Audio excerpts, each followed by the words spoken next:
नमस्कार 10th class. आज हमारा चैप्टर है, नया चैप्टर हम शुरू करेंगे, लोकतंत्र और विविधता। इसकी कल मैंने आपको पीडीएफ भेजी थी, एक वीडियो भी साथ में भेजी थी, वो आपने देखी होगी। उसमें आज हम ये पाठ शुरू करेंगे कि लोकतंत्र और विविधता क्या होती है। तो हमने जो पिछला पाठ पढ़ा संघवाद वाला या सत्ता का बंटवारा वाला, तो हमने देखा कि भाषाई या क्षेत्रीय विविधताओं को संग लेकर चलने के लिए सत्ता का बंटवारा किया जा सकता है। कि सत्ता का बंटवारा, जहाँ जिस देश में कई भाषा धर्म के लोग रहते हैं, वहाँ हम सत्ता का बंटवारा करके एक अच्छी शासन व्यवस्था लागू कर सकते हैं। लेकिन लोगों की विशिष्ट पहचान सिर्फ भाषा या क्षेत्र के आधार पर नहीं बनती। कई बार लोग अपनी पहचान और दूसरों से अपने संबंध, शारीरिक बनावट, वर्ग, धर्म, लिंग, जाति आदि के आधार पर भी परिभाषित करते हैं। इस अध्याय में हम देखेंगे किस तरह लोकतंत्र सभी सामाजिक भिन्नताओं, अंतर या असमानताओं के बीच में सामंजस्य बिठाकर उनका सर्वमान्य समाधान देने की कोशिश करता है। यहाँ हम सामाजिक विभाजन को सार्वजनिक अभिव्यक्ति के एक उदाहरण के जरिए अपनी यह बात स्पष्ट करने की कोशिश करेंगे। इसके बाद हम चर्चा करेंगे कि कैसे जो सामाजिक भिन्नताएं हैं वो कैसे अलग अलग रूप धारण करती है। फिर हम देखेंगे कि सामाजिक भिन्नताओं और लोकतांत्रिक राजनीति किस तरह एक दूसरे को प्रभावित करती है। अब यहाँ पर दिया है मेक्सिको ओलंपिक की कहानी। मेक्सिको के अंदर जो ओलंपिक खेल हुए थे 1968 में, इसमें क्या हुआ कि ये जो चित्र है, इस चित्र में क्या है, ये अमेरिका में नागरिक अधिकार आंदोलन से संबंधित एक घटना से बारे में है कि 1968 में मेक्सिको के अंदर ओलंपिक खेल हुए, जहां 200 मीटर की दौड़ में पदक, जो जीतने वाले खिलाड़ियों को जब पदक दिया जा रहा था और अमेरिका का राष्ट्रगान, क्योंकि अमेरिका के खिलाड़ियों ने ये पदक जीता था 200 मीटर वाला, अमेरिका का राष्ट्रगान बज रहा था और सिर झुकाए तब मुट्ठी ताने हुए दो खिलाड़ी खड़े थे। कहता कि ये जो जब मेडल दिया गया तो इसमें देखो दो खिलाड़ी हैं, कार्लोस और स्मिथ। राष्ट्रगान बजने के दौरान इन दोनों खिलाड़ियों की ये स्थिति है, जबकि हमें पता राष्ट्रगान की अवस्था में, सावधान की अवस्था में खड़ा होना होता है, और दोनों ने सिर झुका रखा है, जबकि राष्ट्रगान के दौरान तो हमारा सीना बिल्कुल सीधा होना चाहिए। मुट्ठी ताने हुए दो खिलाड़ी खड़े हुए अपनी अमेरिकी धावक टॉमी स्मिथ और जॉन कार्लोस है। ये एफ्रो अमेरिकी है। एफ्रो अमेरिकी का मतलब ये है कि इनको अमेरिका में ले जाकर, इफ अफ्रीका से अमेरिका में ले जाकर बसाया गया था, जिस समय अमेरिका पर ब्रिटेन का अधिकार था। उस समय अफ्रीका से ले जाकर इनको अमेरिका में बसाया गया था। इन्होंने क्रमशः स्वर्ण या कांस्य पदक जीता था। स्वर्ण पदक जीता एक खिलाड़ी ने, एक ने कांस्य पदक। इन्होंने जूते नहीं पहने थे, सिर्फ मोजे चढ़ाए हुए पुरस्कार लेकर ये दोनों, यानी कि इनकी जो ये अवस्था है, ये दोनों अश्वेत खिलाड़ी थे अमेरिका के। तो इन्होंने वहाँ जब पदक समारोह के अंदर इन्होंने ये बताने की कोशिश की कि वो अश्वेत और गरीब लोग हैं। और स्मिथ ने अपने गले में काला मफलर जैसा परिधान भी पहना था, जो अश्वेत लोगों के आत्मगौरव का प्रतीक था।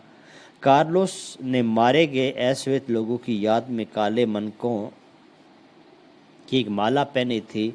अपने इन प्रतीकों और तौर तरीकों से उन्होंने अमेरिका में होने वाले रंग भेद के प्रति अंतर्राष्ट्रीय बिरादरी का ध्यान खींचने की कोशिश की। यानी कि वो उस मंच के माध्यम से, क्यों उस मंच को पूरा वर्ल्ड देख रहा था।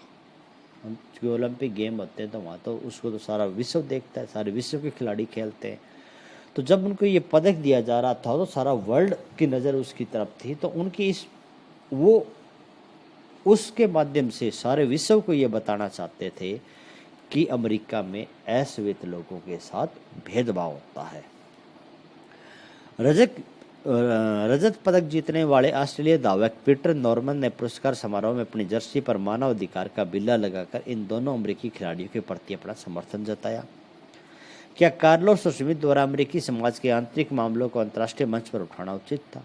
कि ये मामला तो वैसे अमेरिका के आंतरिक मामला था, लेकिन इन खिलाड़ियों ने इसको एक अंतर्राष्ट्रीय मंच पर उठाया, तो क्या उचित था? क्या आप उसके काम को राजनीतिक मानेंगे? पीटर नॉर्मन जो न तो अमेरिकी था न अश्वेत था, क्यों इस विरोध में शामिल हुआ? क्या आप उनकी जगह होते तो ऐसा करते? अंतर्राष्ट्रीय ओलंपिक कमेटी ने कार्लोस और स्मिथ द्वारा राजनीतिक बयान देने की इस युक्ति को ओलंपिक भावना के खिलाफ बताया और उन दोनों को दोषी करार देते हुए उनके पदक वापस ले लिए गए। नॉर्मन को भी अपने फैसले की कीमत चुकानी पड़ी और अगले ओलंपिक में उन्हें ऑस्ट्रेलिया की टीम में जगह नहीं दी गई। पर इनके फैसलों में अमेरिका में बढ़ते हुए नागरिक अधिकार आंदोलन के प्रति दुनिया का ध्यान खींचने में सफलता पाई। हाल में ही सैन होट स्टेट यूनिवर्सिटी ने जहां इन दोनों ने पढ़ाई की थी, इन दोनों का अभिनंदन किया। विश्वविद्यालय के वितरण की मूर्ति लगाई गई।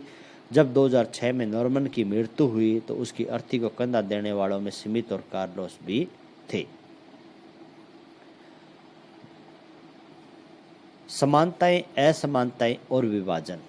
ऊपर दिए गए उदाहरण में खिलाड़ी सामाजिक बंटवारे और सामाजिक भेदभाव का अपने तरीके से विरोध कर रहे हैं, पर क्या ऐसा भेदभाव सिर्फ नस्ल या रंग के आधार पर होता है? पिछले 2 अध्यायों में हमने सामाजिक बंटवारे की कुछ अन्य स्वरूपों को भी देखा है।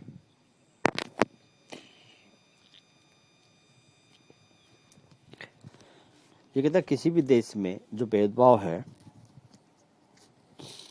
वो केवल रंग के आधार पर नहीं होता। पिछले अध्याय में हमने पढ़ा था कि कहीं पर जातिगत भेदभाव भी होता है, कहीं पर सत्ता के नाम पर भी भेदभाव होता है। उदाहरण के लिए बेल्जियम और श्रीलंका का हमने पढ़ा था। वहाँ का जो क्षेत्रीय और सामाजिक दोनों स्तरों पर मौजूद है। बेल्जियम में अलग अलग इलाकों में रहने वाले लोग अलग अलग भाषाएं बोलते हैं। श्रीलंका में ये बंटवारा भाषा का क्षेत्र दोनों के आधार पर दिखाई देता है। इस प्रकार हर समाज में सामाजिक विविधता अलग अलग रूप में होती है। सामाजिक भेदभाव की उत्पत्ति। सामाजिक विभाजन अधिकांशतः जन्म पर आधारित होते हैं। सामान्य तौर पर अपना समुदाय चुनना हमारे वश में नहीं है कि हम कौन सा समुदाय चुने। क्यों? हमारा जन्म जिस जाति में हुआ है, जन्म होते हमारी जाति निश्चित हो जाती है। ब्राह्मण परिवार में जन्म हुआ तो हमारी ब्राह्मण जाति जन्म से निश्चित हो जाती है। हम सिर्फ इस आधार पर किसी खास समुदाय के सदस्य हो जाते हैं कि हमारा जन्म उस समुदाय में एक परिवार में हुआ है। जन्म पर आधारित सामाजिक विभाजन का अनुभव हम दैनिक जीवन में लगभग रोज देखते हैं। हम अपने आसपास देखते हैं कि चाहे कोई स्त्री या पुरुष, लंबा है छोटा, उसकी चमड़ी का रंग कैसा है, उसकी शारीरिक क्षमताएं कैसी है।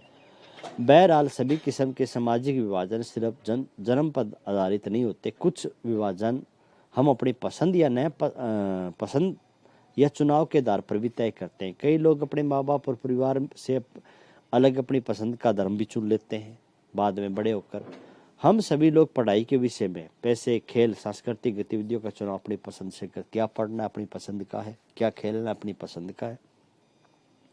इन सब के आधार पर सामाजिक समूह बनते हैं और ये जन्म पर आधारित नहीं होते।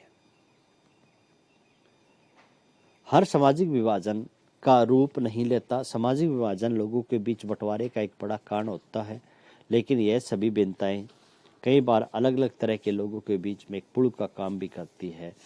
विभिन्न सामाजिक समूह के लोग अपनी समूह की सीमाओं से परे भी समानताओं और असमानताओं का अनुभव करते हैं। जो उदाहरण पहले दिया गया है, इसमें कार्लोस और स्मिथ तो एक हिसाब से समान थे। दोनों अफ्रीकी अमेरिकी थे, जबकि नॉर्मन अश्वेत था। पर इन तीनों में एक समानता थी कि वो सभी नस्ल आधारित भेदभाव के खिलाफ थे। अक्सर यह देखा जाता है कि एक धर्म को मानने वाले लोग खुद को एक ही समुदाय का सदस्य नहीं मानते, क्योंकि उनकी जाति तथा उनका पंथ अलग होता है। यह भी संभव है कि अलग अलग धर्म के अनुयायी होकर भी एक जाति वाले लोग खुद को एक दूसरे के ज्यादा करीब महसूस करें। एक ही परिवार के अमीर गरीब ज्यादा घनिष्ठ संबंध नहीं रखते, क्योंकि सभी अलग अलग तरीके से सोचते हैं। इस प्रकार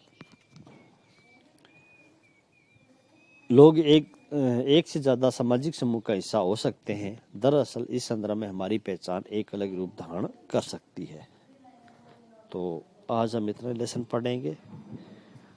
लिखने का काम इसमें है सामाजिक भेदभाव की उत्पत्ति। यहाँ से लिखना शुरू करना है इसको आपको, और ये पैरा आपको लगभग पूरा लिखना है। कैसे सामाजिक भेदभाव उत्पन्न होते हैं, जन्म से होते हैं या बाद से होते हैं, ये आपके लिखने का काम है। आज का काम इतना ही आपका। धन्यवाद।